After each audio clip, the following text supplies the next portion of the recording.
Hello दोस्तों, हम लोग जो एनसीईआरटी कवर कर रहे थे अपनी क्लास 7th की जो हिस्ट्री की एनसीईआरटी कवर कर रहे थे, उसका हम लोग 5वां चैप्टर तो पार्ट 1 हम लोगों ने कर लिया था कंप्लीट और ये है हमारा पार्ट 2। तो जिनने भी पार्ट 1 नहीं देखा है वो उसमें देख ले, प्लेलिस्ट बनी हुई है, वहां पे जाके आपको पार्ट 1 हिस्ट्री का मिल जाएगा जो 5वां चैप्टर का हम लोगों ने किया है। अब हम लोग को शुरू करना है पार्ट 2, जो कि यहाँ से शुरू होता है मंदिरों को क्यों नष्ट किया गया।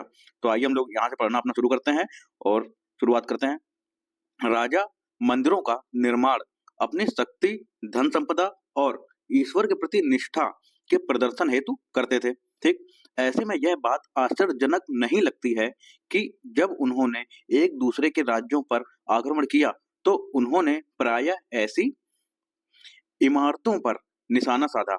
9वीं शताब्दी के आरंभ में जब पांड राजा श्रीवल्लभ ने श्रीलंका पर आक्रमण कर राजा सेन प्रथम, ठीक, राजा सेन प्रथम जो कि 831 से 851 तक इनने शासन किया था, को पराजित किया था। किसने? पांड्यन राजा श्रीवल्लभ ने श्रीलंका पर आक्रमण किया और जो कि राजा सेन प्रथम था उसको पराजित किया था। उसके विषय में बौद्ध भिक्षु व इतिहासकार धम्मकित्ती ने लिखा है कि सारी बहुमूल्य चीजें वह ले गया। रत्न महल में रखी स्वर्ण की बनी बुद्ध की मूर्ति और विभिन्न मठों में रखी सोने की प्रतिमाओं, इन सभी को उसने जब्त कर लिया।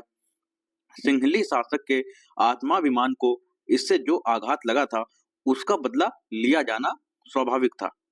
अगले सिंहली शासक सेन द्वितीय ने अपने सेनापति को पांड्यों की राजधानी मदुरई पर आक्रमण करने का आदेश दिया। बौद्ध इतिहासकार ने लिखा है कि इस अभियान में बुद्ध की स्वर्ण मूर्ति, जो कि सोने मूर्ति थी, को ढूंढ निकालने तथा वापस लाने हेतु महत्वपूर्ण प्रयास किए गए। आगे यहाँ पे कुछ चित्र बना हुआ है, मुगल चारबाग का ये चित्र बना हुआ है। ठीक है, ये क्या है? हुमायूं के मकबरे का चारबाग है, जो कि दिल्ली में है। ठीक, तो उसकी एक प्रति, एक प्रकार से उसका जो फोटो है वो यहाँ पे, जो डिजाइन है वो यहाँ पे दिखाया गया है कि किस प्रकार से वहाँ की शैली हुआ करती थी। और यहाँ पे देखें तो शालीमार कश्मीर में शालीमार का सीढ़ीदार चारबाग है ये। ठीक, तो इसको भी आप देख सकते हैं। उसके बाद ये देखें तो लाल महल बारी में चारबाग को तटीय बाग के रूप में अपनाया गया है। ठीक, तो ये अलग अलग जो है, जो चारबाग है उसकी शैलियां हैं, अलग अलग डिजाइन की बना करती थी अलग अलग जो है शासकों के शासनकाल में। ठीक, तो ये सब चीजें देख के आप जो है समझ सकते हैं। आगे हम लोग पढ़ें। इसी तरह 11वीं शताब्दी के आरंभ में जब चोल राजा राजेंद्र प्रथम ने अपनी राजधानी में शिव मंदिर का निर्माण करवाया। किसने? चोल राजा राजेंद्र प्रथम ने। तो ये जो तथ्यात्मक चीजें जो कि एग्जाम में पूछ ली जाती हैं तो वो आपको नोट डाउन कर लेनी है, याद रखनी है। ठीक, तो उसने पराजित शासकों से जब्त की गई उत्कृष्ट प्रतिमाओं से इसे भर दिया। एक अधूरी सूची में निम्न चीजें सम्मिलित थी: चालुक्यों से प्राप्त एक सूर्य पीठिका, एक गणेश मूर्ति तथा दुर्गा की कई मूर्तियां, और पूर्वी चालुक्यों से प्राप्त एक नंदी मूर्ति, उड़ीसा के कलिंगों से प्राप्त भैरव जो कि शिव का एक रूप है तथा भैरवी की एक प्रतिमा, तथा बंगाल के पालों से प्राप्त काली की मूर्ति। तो क्या क्या चीजें शामिल थी वो यहाँ पे दिया गया है। आगे हम लोग पढ़ें। गजनी का सुल्तान महमूद राजेंद्र प्रथम का समकालीन था। ठीक, तो ये आपको ध्यान रखना है, गजनी का जो सुल्तान था महमूद राजेंद्र प्रथम का समकालीन था।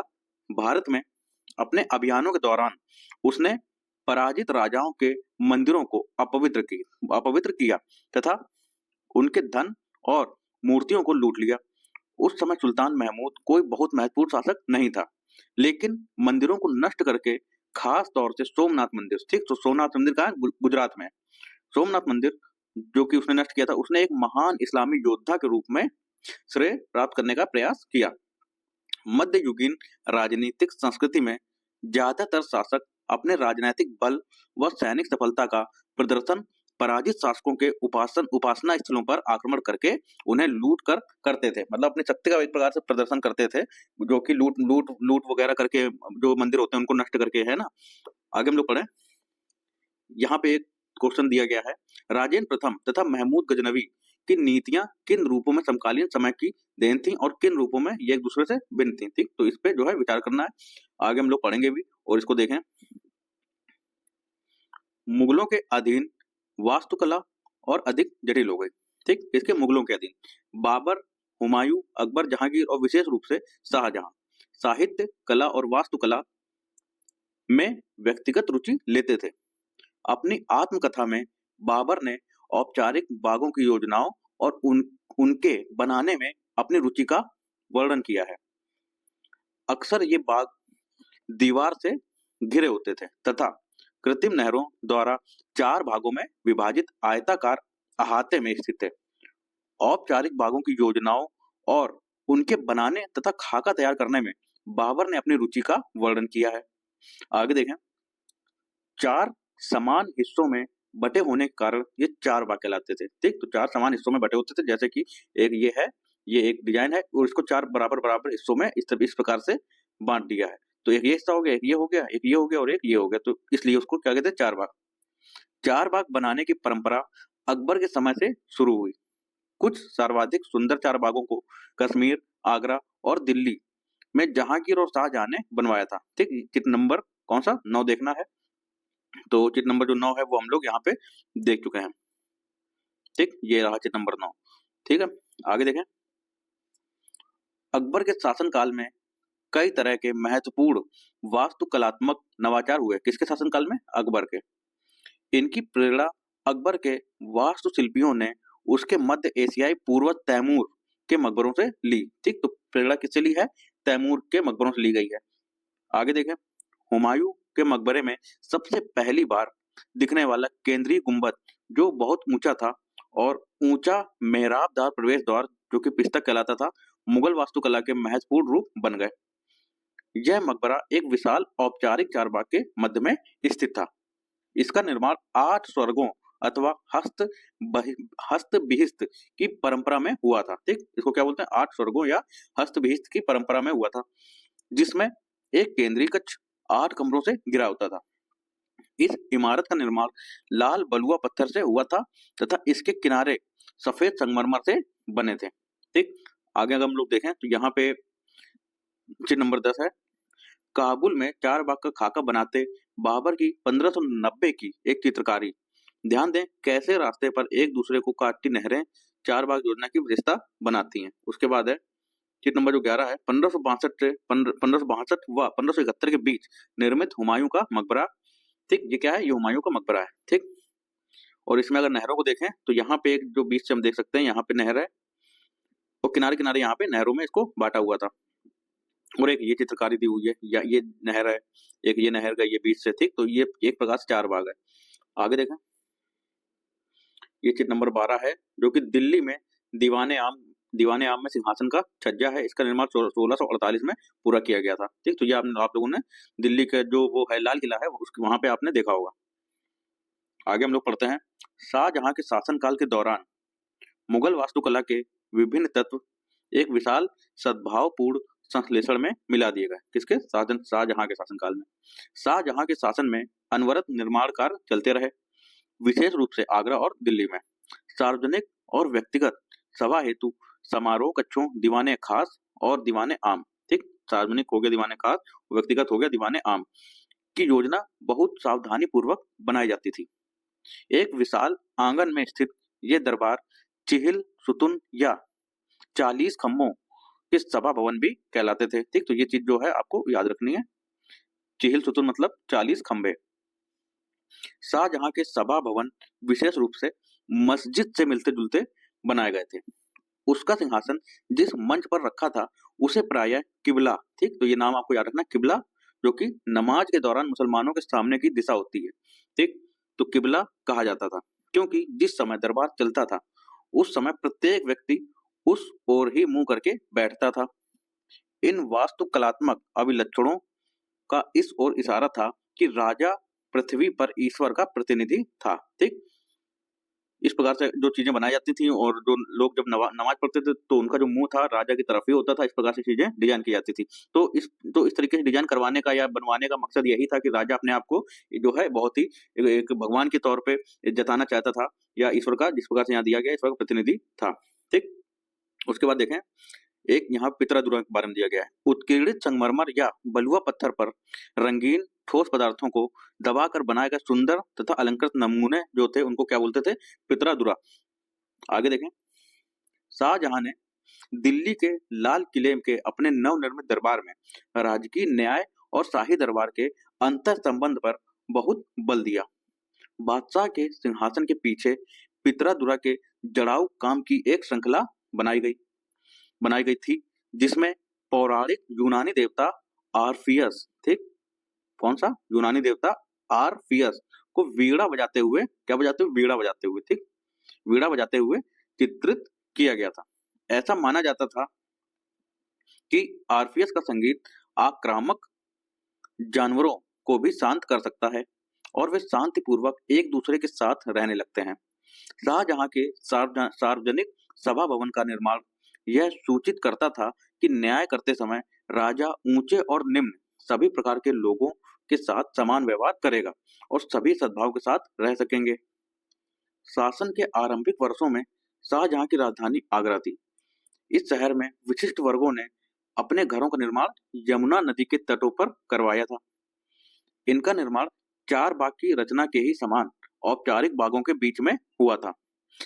4 बाग की योजना के अंतर्गत ही अन्य तरह के बाग भी थे, जिन्हें इतिहासकार नदी तट बाग कहते हैं। इस तरह के बाग में निवास स्थान 4 बाग के बीच में स्थित ना होकर नदी तटों के पास बाग के बिल्कुल किनारे पर होता था। शाहजहां ने अपने शासन की भव्यतम वास्तुकलात्मक उपलब्धि ताजमहल के नक्शे में नदी तट बाग की योजना अपनाई। यहाँ सफेद संगमरमर का मकबरा नदी तट के एक चबूतरे पर तथा बाग इसके दक्षिण में बनाया गया था। नदी पर सभी अभिजातों की पहुंच पर नियंत्रण हेतु शाहजहां ने इस वास्तुकलात्मक रूप को विकसित किया। दिल्ली में शाहजहानाबाद में उसने जो नया शहर निर्मित करवाया, उसमें शाही महल नदी पर स्थित था। केवल विशिष्ट कृपा प्राप्त अभिजातों जैसे उसके बड़े बेटे दारा शिकोह कौन था, शाहजहां का बेटा, को ही नदी, आगे देखें, यहाँ से कोही नदी तक पहुंच मिली थी।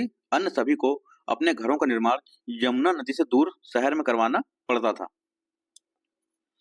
आगे देखें, इसमें यहाँ पे ताजमहल का जो है चित्र दिया गया, ये तो आप सबने देखा ही होगा। इस प्रकार से यहाँ पे जो है वो नहर टाइप की बनाई हुई है, ठीक। ये कब बना था? आगरा का ताजमहल, जिसका निर्माण 1643 में पूरा हुआ था, ठीक। तो ये आपको याद रखना कि कब पूरा हुआ था, 1643 में। आगे देखें तो यहाँ पे है चित्र नंबर 14 है। एक नक्शे से आगरा के नदी तट बाग शहर का पुनर्कल्पित दृश्य। ध्यान दें कि कैसे यमुना के दोनों तटों पर अभिजातों के बाग महल स्थित हैं। ताजमहल बाईं ओर है। चित्र 15 में दी गई दिल्ली के शाहजहानाबाद की योजना की तुलना आगरा की योजना से करें, ठीक। तो हम लोग देख सकते हैं ये जो है ये नदी गई है, ये पूरी यमुना नदी गई है। यहाँ पे है ताजमहल, तो दोनों तटों पे जो है बना हुआ है पूरा, एक प्रकार से जाल टाइप का बिछा दिया है और उस प्रकार से इसका निर्माण किया गया है। ये है यमुना नदी और ये पूरा देख सकते हैं हम लोग। 1850 का शाहजहानाबाद का एक नक्शा है ये। बादशाह का निवास कहाँ है, शहर काफी घना बसा हुआ लगता है, लेकिन क्या आपको यहाँ कई बड़े भाग भी दिखाई देते हैं, ठीक। तो कई बड़े भाग भी हैं, जैसे कि ये एक पूरा बड़ा भाग हम लोग दिखाया था, ये एक पूरा बड़ा भाग है जिसमें पूरी डिजाइन अलग से बनाई हुई यहाँ पे है, ये देख सकते हैं, यहाँ पे देख सकते हैं, ठीक। बाकी ये जो अगर देखें ये पूरा घना बसा हुआ है, ठीक। तो आगे देखें, क्षेत्र व साम्राज्य। 8वीं व 18वीं शताब्दियों के बीच जब निर्माण संबंधी गतिविधियों में बढ़ोतरी हुई, तो विभिन्न क्षेत्रों के बीच विचारों का भी पर्याप्त आदान प्रदान हुआ। एक क्षेत्र की परंपराएं दूसरे क्षेत्र द्वारा अपनाई गई। उदाहरण के लिए विजयनगर में राजाओं की गजशालाओं पर बीजापुर और गोलकुंडा जैसी आसपास की सल्तनतों की वास्तुकलात्मक शैली का बहुत प्रभाव पड़ा था, ठीक। अध्याय 6 में हम लोग देखेंगे। मथुरा के निकट स्थित वृंदावन में बने मंदिरों की वास्तुकलात्मक शैली फतेहपुर सीकरी के मुगल महलों से बहुत मिलती जुलती थी।